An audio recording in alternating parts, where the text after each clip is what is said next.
দর্শক, মারাত্মক একটি সড়ক দুর্ঘটনা যেখানে আমিও সম্মুখীন হয়েছি। আল্লাহ সুবহানাহু ওয়া তাআলা আমাকে আসলে গায়েবীভাবে রক্ষা করেছে।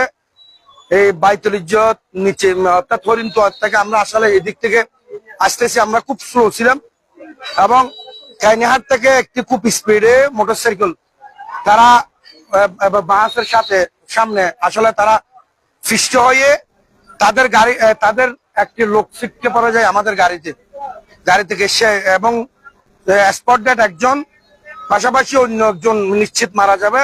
তারা তিনজনেই আহত, তাদের গাড়িতে দুমড়ে মুচড়ে গেছে এবং তাদের একটি লোক গিয়ে আমার গাড়ির উপর পড়ে এখান থেকে ছিটকে পড়ে, যার কারণে আমিও আহত এবং আমার সাথে সহকারে আরিফও আহত, আমিও মোটামুটি আহত। আল্লাহ সুবহানাহু ওয়া তাআলা আসলে গায়েবীভাবে আমাকে রক্ষা করেছে এবং আল্লাহ আসলে হয়তো গায়েবীভাবে আমি রক্ষা পেয়েছি। গাড়িটা যেভাবে আসলে তেড়ে আসছিল আমিও মারা যাওয়ার কথা, আমিও আহত হয়েছি। দর্শক, ইতিমধ্যে সে হতভাগ্যার লাশটি রয়েছে, আরেকটি লাশ হয়তো সেও মারা যাবে। একটু তার হৃৎপিণ্ডের যে হৃদযন্ত্রের একটু কার্যক্রম ক্ষমতা আছে, তাকে স্থানীয় হাসপাতালে নেওয়া হয়েছে।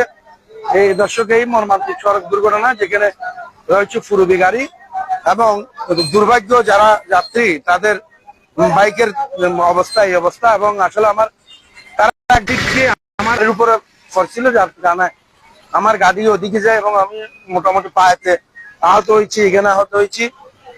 আসলে আমরা যারা গাড়ি চালাই আমাদের আসলে খুব সতর্কভাবে গাড়ি চালা উচিত। হয়তো আল্লাহ সুবহানাহু ওয়া তাআলা আমাকে, আমি আসলে জানি না, গায়েবীভাবে আল্লাহ আমাকে আসলে রক্ষা করেছে এবং আমি আমার সাথে যারা যে ছিল সে আহত হয়েছে। দর্শক, এই ছিল যে বাইতুল ইজ্জত যে নিচের অংশে এই গাড়ির দুর্ঘটনার অবস্থায় শোনা যাচ্ছে আরেকজন মারা গেছে। দর্শক, এই যে হতভাগার লাশ।